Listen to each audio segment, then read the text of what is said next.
Hey guys, welcome to another video, and today I'll be doing my Matchday 13 Premier League predictions. So let's get into it. First game, we got Brighton versus Southampton. I think this will be a pretty easy game. Brighton, I think, are going to be really good this season. I think that they're playing well. Hertzler, even though he's 31, the German coach for Brighton, he's absolutely killing it, beating teams like Man United with his tactics, and I think that he'll absolutely crush Southampton.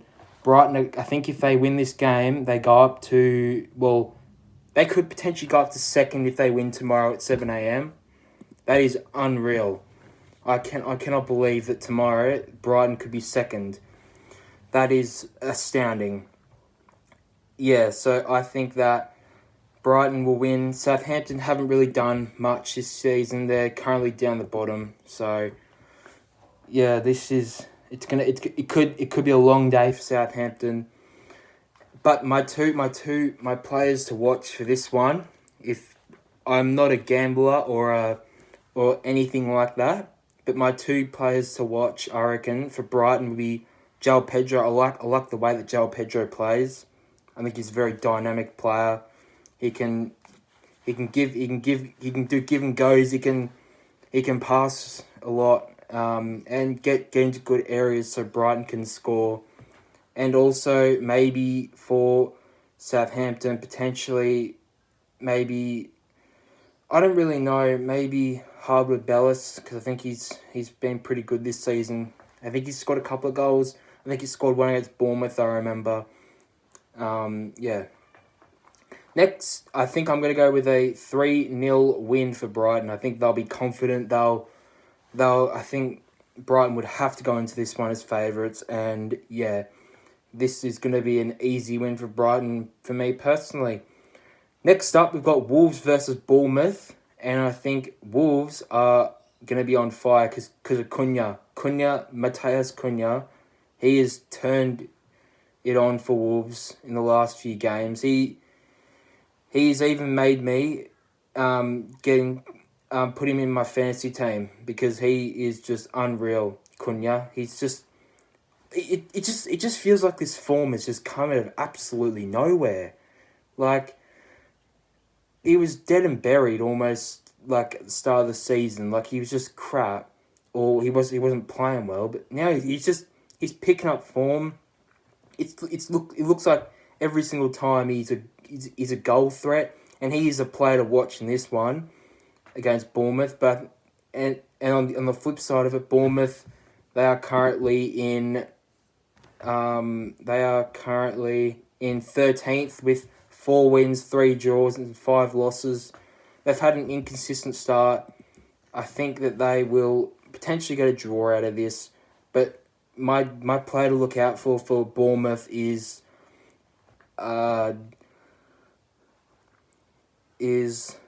maybe Evan Nielsen. I think he's from Porto, very very good striker. I think he's the highest ever transfer fee, but he's definitely a player to look out for me personally in the game. And I'm going to go with a 0-0 draw. I think both teams will cancel themselves out. I know Cunha has been scoring goals, but I feel like that, defenses might be on top a little bit. And yeah, I think that they will be a 0-0 draw. Next up, we've got Crystal Palace taking on Newcastle. And I think this one will be a Newcastle win. I think that, Crystal Palace have been a bit off it this year. Newcastle, I know Newcastle did lose to West Ham and Newcastle are currently 10th with 18 points, and Crystal Palace are in the relegation zone.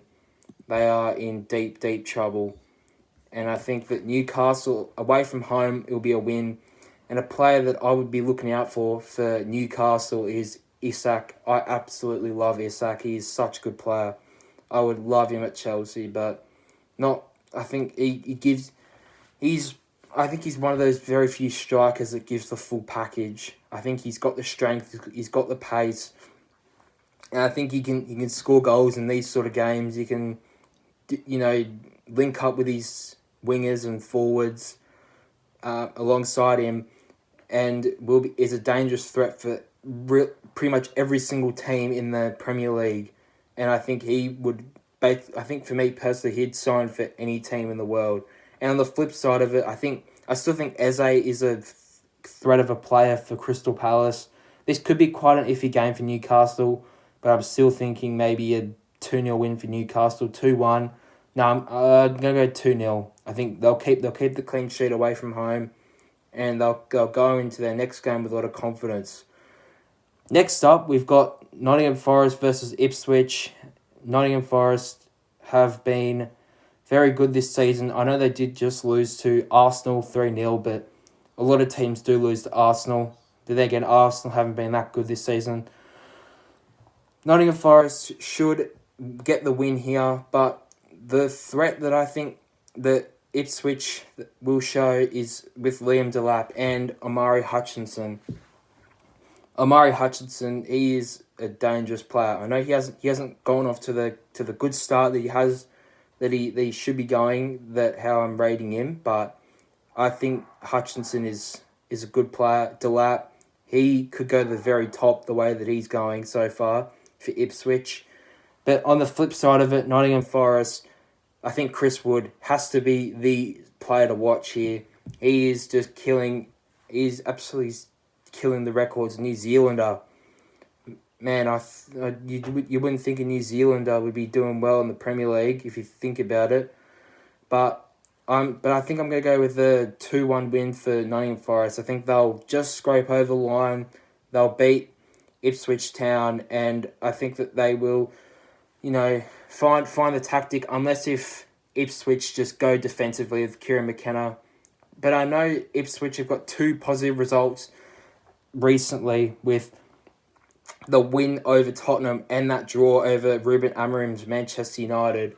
But I think Nottingham Forest will get the better of Ipswich there. But it could be one of those games where Ipswich could potentially upset. But I'm going to go with a 2-1 win for Nottingham Forest.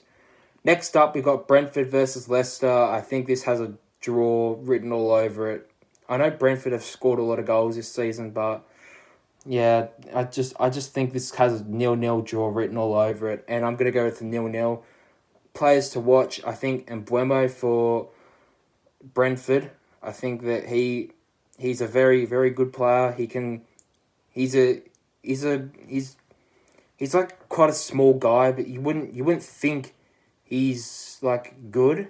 Well, not in that sense, but you wouldn't think that he'd be a good player in this sort of side. But he comes up with the goals. He's also with Wissa. Wissa's a good player as well.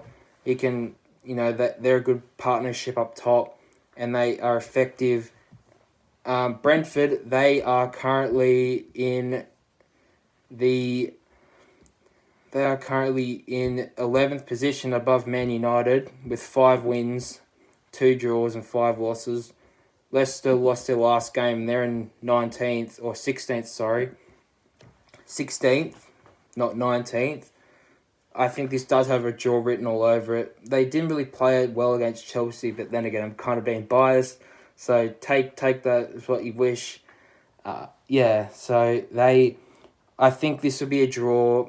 Both teams, they're kind of a bit more defensive than other teams in the Premier League, but I think the two players to watch out, Mbeumo, and also Wissa, if you really want to think about that. And also, I think that for Leicester, potentially Harry Winks, because I think he can score goals sometimes. And even Ndidi can get into good positions. He's not as good as what the old Ndidi was before, when Leicester were in the the massive ranks of the Premier League, up there and challenging for the big trophies. But I think he's still a valuable player to Leicester. But I think this one will be a 0-0 draw, because I think both teams are just a little bit shaky, and I think they'll both go on the defensive. But it could be one of those games where it could be absolute fireworks. Next up, we've got West Ham versus Arsenal, and this is a very good... I think this will be a highly entertaining game. West Ham just came off a win against Newcastle, and Arsenal came off a win against Sporting in the Champions League 5-1, and also they beat Nottingham Forest 3-0. Arsenal, they've been quite crap this year. They've kind of gone on the defence a little bit against teams that you reckon they should be beating. But, Arsenal, they are still one of the teams that can challenge. They are currently 4th in the table on 22 points, and West Ham are currently 14th. But West Ham, that win against Newcastle could start a bit of fire in their bellies and give them a bit of hope. 2 players to look out for, I think. Jared Bowen is certainly one for West Ham. He gives a threat against any team, and even if Kudus does play, I think also Mohamed Kudus is such a good player. He's literally a great winger. He can give the full package. He can run at you. He can shoot. He can get you goals. He can get you assists. He can run. He can give you all the good stuff that you need. Like running from one half to another sometimes. But I think he has the full package. And for Arsenal, I think the most important player is, no surprise really, Martin Odegaard. He can absolutely change the game for Arsenal. He can score goals. He can pass from long range to put players through. But I think this one will be a Arsenal win with... I think Odegaard will score maybe 2-0. Odegaard might score, and maybe a Wanyeri goal, an Ethan Wanyeri goal. Next up, we've got Chelsea taking on Aston Villa, and Chelsea could potentially go second by the end of the weekend if results go their way. So, Chelsea came off a 2-0 win in the Conference League this morning against Heidenheim. We kind of struggled, but thanks to Jorgensen. Jorgensen, if you're watching this, thank you very much for those heroics against Heidenheim. But also, Nkunku's getting into form. Mudryk scored. Sancho's just getting into form. I think he got 1 assist today, but I saw the other goal for Nkunku. I think he should have got the assist for the other one. But my two players to watch in this one, I think for Aston Villa, I'm going to go Morgan Rogers. I think he's a class player. He's a very underrated player. And I think he'd be amongst with the goal scorers in this game. I like the way that he plays. He can run at defenders. He's kind of one of those players that's not really scared at running it at defenders or defenses. He can just go for it, and that's just the way that you want to play these days. Is just running at defenders, going and charging after the ball, going at defenders, making defenders scared. And I think that's what Morgan Rogers does really well. And Villa are currently not eighth place. So they honestly need this win, Aston Villa. And I think Morgan Rogers and Ollie Watkins and players like John McGinn as well, who can give them a bit more impetus, could potentially get the win here at Stamford Bridge. But my player to watch for Chelsea, I think, is Nicholas Jackson. Personally, I think he has been on form this season. He's been scoring goals. I think he's now getting those stupid misses out of his game that he had last season. And I think that he will be the impactful player. And also Cole Palmer, he can pretty much... he has the full package, I'd say. He can score goals, get assists. Score goals, get assists, run at defenders, score free kicks, pass the ball well. And that's honestly the same as Jackson, apart from the free kicks. I think Jackson can score goals, get assists for you, help your team, get him out of trouble. He's got the pace, Nicholas Jackson. And yeah, I think he is a one to watch for all you bettors. I don't bet, as I said, but it's for the people who want this, people who might need a bit of help on who to bet for this weekend. So I'm going to go with a 2-1 win to Chelsea, personally. You can call me biased in the comments, but who really cares? It's my team. I can do whatever I want, and I think we will go up to second. I think we will concede because of Robert Sanchez, but hopefully the team can stay tight, compact, and then break when we can and get the win for us, hopefully. Next up, we've got Tottenham versus Fulham. Tottenham, what a result last weekend against Manchester City, 4-0. I didn't watch the game, but 4-0 against Man City, that's pretty good. But I think I'm going to go on to Man City a little bit later. I think that they are in trouble. But Tottenham are currently 6th. They can potentially move up to 5th or 4th, potentially, if they score enough goals against Fulham. Fulham are down in 9th.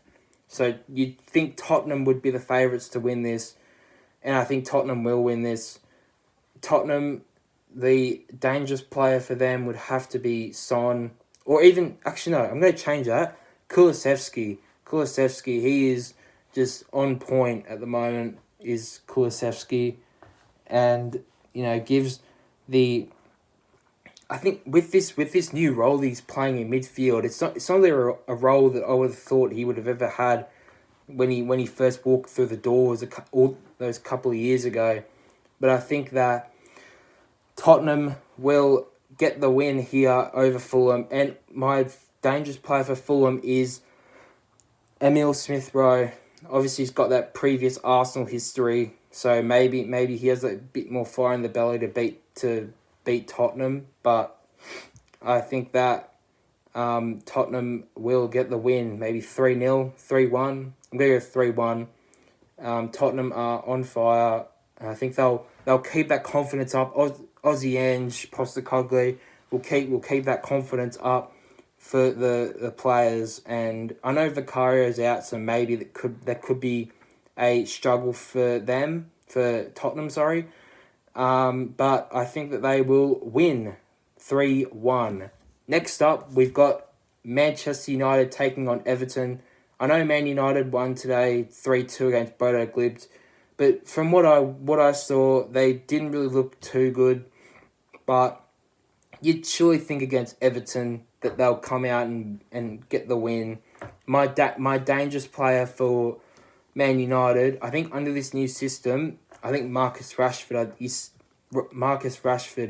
he started off the first game against Ipswich really well, scored that goal in the second minute, and then kind of looked on fire. But it's just a matter if Everton can really keep contain of the Man United defenders, and I think that if they can, you just don't know if they can just stay tight and compact and tight, compact, and then they can break whenever they get the chance to. I think that they could potentially get a result here, but I'm still going to go with the Man United win. Man United are going to win 3-1. I think this will be a game where Man United just cruise through. Maybe Everton get a sneaky goal back, but Man United are going to get the win. And then the final game of the weekend, we have Liverpool versus Man City. This is a massive game. I think if Liverpool do win this, they officially, I think, will win the title, because I can't see anyone else catching up unless if Liverpool absolutely fall off. Liverpool are currently 9 points. They're currently 8 points ahead of Man City, and they could potentially make this 11 points ahead of Man City. I know Man City have won the last 4 titles, and maybe they could win this, but I can't see anyone beating Liverpool right now. Liverpool breezed past Real Madrid in the Champions League during the week, and Man City, they have got so many problems. It's just, I've never seen Man City this bad. You can't think of a worst Man City team over the last 5 years. They are just absolutely shot. They're gone. And I think Liverpool will come out and they'll absolutely destroy Man City. because I think that Man City, they are gone. They literally have to win this game, Man City, and especially at Anfield, it's even tougher for Man City. It's a long day for Man City, but unless if a miracle can happen, I think Liverpool are going to absolutely blitz them out the park and win 4-0 or no 4-1, 4-1. I think Man City, they are just absolutely in the dumps right now. But and even Arne Slot he's absolutely loving life at Liverpool. He is killing it for the Reds. And Man City, I think maybe it could be time for a change, even though Pep Guardiola just signed a new contract. He will be absolutely not happy with how this season's been going. I know they have had a few injuries, Man City, but still, this could be the end of Man City's dominance. And I think Liverpool's player to watch would have to be. I'm not gonna go Mo Salah because I think that's kind of obvious. I'm gonna go with, you know what? I'm gonna go with Dominic Szoboszlai. I think he is a quality player. Szoboszlai. He can get goals. He can. I don't think anyone's seen this, but you should see how short of a backlift when he takes a shot. It's so small, his backlift, and how much power he gets on the ball every time he shoots. And I think it's absolutely crazy for a player how little his backlift is to kick the ball and shoot the ball for goal. And Man City, I think their dangerous player is obviously going to be Haaland. He can score a goal, he can get an assist, but also Foden. Foden might be in there with contention, but yeah, I think I'm going to go with a 4-1 win for Liverpool. I think they are just on fire. There's no way anyone's going to stop them. They're currently 10 wins from their first 12, and they've only drawn one. They've lost one to Nottingham Forest. But Man City have 7 wins, 2 draws, 3 losses, and they're currently sitting in second. So if you think about it, it's first, second, but I think Liverpool are way better there at the moment, and I think it'll be a 4-1 win to Liverpool. Alright, so we'll see my fantasy team now.